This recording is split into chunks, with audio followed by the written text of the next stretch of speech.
ಎಲ್ರಿಗೂ ನಮಸ್ಕಾರ. ಮಂಗಳವಾರದ ವ್ಲಾಗಿಗೆ ನಿಮ್ಮೆಲ್ರಿಗೂ ಸ್ವಾಗತ. ಸ್ವಲ್ಪ ಬ್ಯುಸಿ ಇದ್ದಿದ್ದರಿಂದ ವ್ಲಾಗ್ ಅಪ್ಲೋಡ್ ಮಾಡೋದು ಲೇಟ್ ಆಗ್ತಾಯಿದೆ.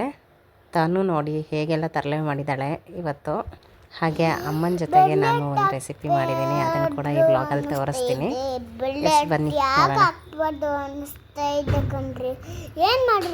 ಮಾಡೋದು. ಎಲ್ರಿಗೂ ನಮಸ್ಕಾರ. ಇವತ್ತು ಬುಧವಾರ ವ್ಲಾಗಿಗೆ ಎಲ್ರಿಗೂ ಸ್ವಾಗತ. ಎಲ್ರಿಗೂ ನಮಸ್ಕಾರ. ಇವತ್ತು ನಾವು ಮಕ್ಕಬೇಕು ಎದ್ದಬೇಕು ಮಮ್ಮು ತಿನ್ನಬೇಕು ಅಂತ ಅನಿಸ್ತಾ ಇದ್ದೆ.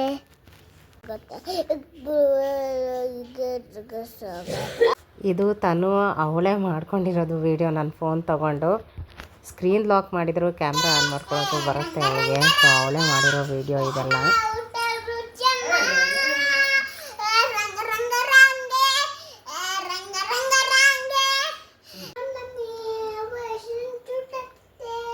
ಹೌದಾ, ಸೋ ಕ್ಯೂಟ್.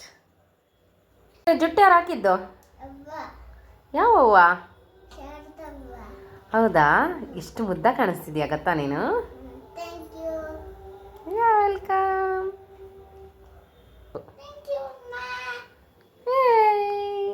ಮುದ್ದು. ಎಸ್, ಅಮ್ಮನ ಜೊತೆಗೆ ಒಂದು ರೆಸಿಪಿ ಶೇರ್ ಮಾಡ್ತೀನಿ ಅಂತ ಹೇಳಿದ್ನಲ್ವ, ಇದೇ ಅದು. ಅಮ್ಮ ಮಾವಿನಕಾಯಿ ಉಪ್ಪಿನಕಾಯಿ ಮಾಡಿಕೊಡ್ತಾಯಿದ್ರು. ಮಾವಿನಕಾಯಿ ಉಪ್ಪಿನಕಾಯಿ ಅಂದರೆ ಯಾರಿಗೆಲ್ಲ ಇಷ್ಟ ಇರಲ್ಲ ಹೇಳಿ. ಮಾವಿನಕಾಯಿ ನೋಡಿದ್ರೇ ಬಾಯಲ್ಲಿ ನೀರು ಬರ್ತಾ ಇರುತ್ತೆ. ಆ್ಯಂಡ್ ಉಪ್ಪಿನಕಾಯಿ ಕೂಡ ತುಂಬ ಚೆನ್ನಾಗಿತ್ತು. ಬನ್ನಿ, ಆ ರೆಸಿಪಿ ಕೂಡ ಇದರಲ್ಲಿ ಈ ವಿಡಿಯೋದಲ್ಲಿ ನಾನು ಶೇರ್ ಮಾಡ್ತಾಯಿದ್ದೀನಿ ನಿಮಗೆ. ಮೊದಲಿಗೆ ಕಟ್ ಮಾಡಿ ಇಟ್ಕೊಂಡಿರೋ ಮಾವಿನಕಾಯಿಗೆ ಸ್ವಲ್ಪ ಕಲ್ಲುಪ್ಪು ಹಾಗೆ ಒಂದು ಸ್ವಲ್ಪ ಅರಿಶಿನ ಹಾಕಿ ಚೆನ್ನಾಗಿ ಮಿಕ್ಸ್ ಮಾಡಿ ಇಡಬೇಕು.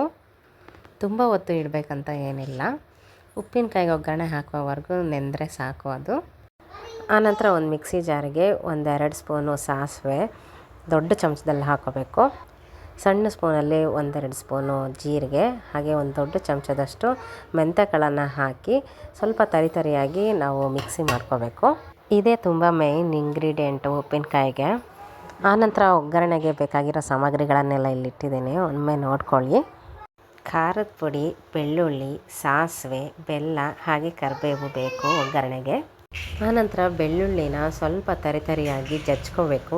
ಫ್ಲೇವರ್ ತುಂಬ ಚೆನ್ನಾಗಿ ಬರುತ್ತೆ. ಇಷ್ಟು ತರಿಯಾಗಿ ಜಜ್ಕೊಂಡ್ರೆ ಸಾಕಾಗತ್ತೆ.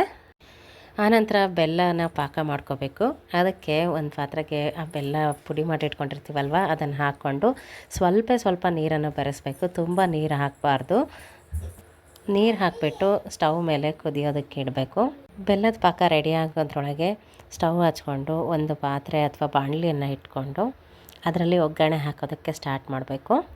ಒಗ್ಗರಣೆಗೆ ಮೊದಲಿಗೆ ಸ್ವಲ್ಪ ಎಣ್ಣೆ ಹಾಕಬೇಕು. ಎಣ್ಣೆ ಸ್ವಲ್ಪ ಜಾಸ್ತಿನೇ ಹಾಕಬೇಕು ಉಪ್ಪಿನಕಾಯಿಗೆ, ಹಾಗಾದರೆ ಕೆಡೋದಿಲ್ಲ, ಹಾಗೆ ಚೆನ್ನಾಗಿ ಕೂಡ ಆಗುತ್ತೆ. ಎಣ್ಣೆ ಬಿಸಿ ಆದ ನಂತರ 3-4 ಸ್ಪೂನು ಸಾಸಿವೆ, ಒಂದು ಸ್ವಲ್ಪ ಹಿಂಗು, ನಂತರ ಬೆಳ್ಳುಳ್ಳಿ ಜಜ್ಜಿಟ್ಕೊಂಡಿದ್ವಲ್ಲ ಅದು, ಹಾಗೆಯೇ ಕರಿಬೇವಿನ ಸೊಪ್ಪು ಇಷ್ಟನ್ನು ಹಾಕಿ ಚೆನ್ನಾಗಿ ಮಿಕ್ಸ್ ಮಾಡಬೇಕು. ಇದೆಲ್ಲ ಚೆನ್ನಾಗಿ ಫ್ರೈ ಆದಮೇಲೆ ಬೆಲ್ಲದ ಪಾಕ ರೆಡಿಯಾಗಿರುತ್ತಲ್ವ, ಅದನ್ನು ಸೋಸ್ಕೋಬೇಕು ಇದರೊಳಗೆ.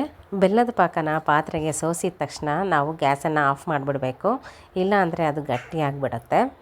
ಗ್ಯಾಸ್ ಆಫ್ ಮಾಡಿದ ಮೇಲೆ ಪಾತ್ರೆಯನ್ನು ಕೆಳಗಿಟ್ಕೊಂಡು ಆನಂತರ ಅದಕ್ಕೆ ಖಾರದ ಪುಡಿ ಒಂದು 3-4 ಸ್ಪೂನು, ಅಂದರೆ ಖಾರಕ್ಕೆ ಎಷ್ಟು ಬೇಕೋ ಅಷ್ಟನ್ನು ಹಾಕಿದರೆ ಸಾಕು. ಖಾರದ ಪುಡಿ ಹಾಕಿ ಮಿಕ್ಸ್ ಮಾಡಿದ ಮೇಲೆ ನಾವು ರುಬ್ಬಿಟ್ಕೊಂಡಿದ್ವಲ್ಲ ಆ ಮಿಶ್ರಣವನ್ನು ಇದಕ್ಕೆ ಮಿಕ್ಸ್ ಮಾಡಬೇಕು.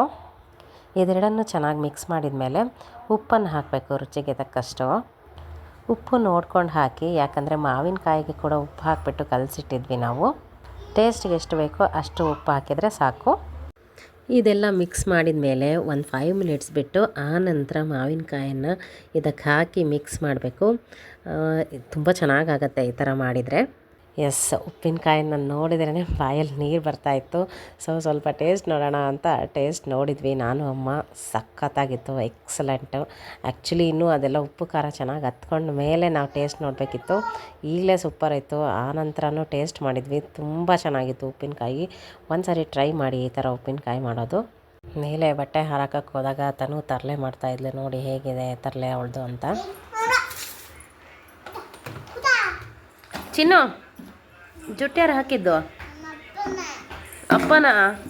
ಅಪ್ಪ ಹೇಗೆ ಹಾಕಿದಾರೆ ಗೊತ್ತಾ? ಒಂದು ಜುಟ್ಟು ಫುಲ್ ದೊಡ್ಡದಿದೆ, ಇನ್ನೊಂದು ಸಣ್ಣದಿದೆ. ಎಲ್ಲಿ ನಿಜವಾಗ್ಲೂ ಕರೆಕ್ಟಾಗಿ ಹಾಕಿಲ್ಲ ಗುಂಡು.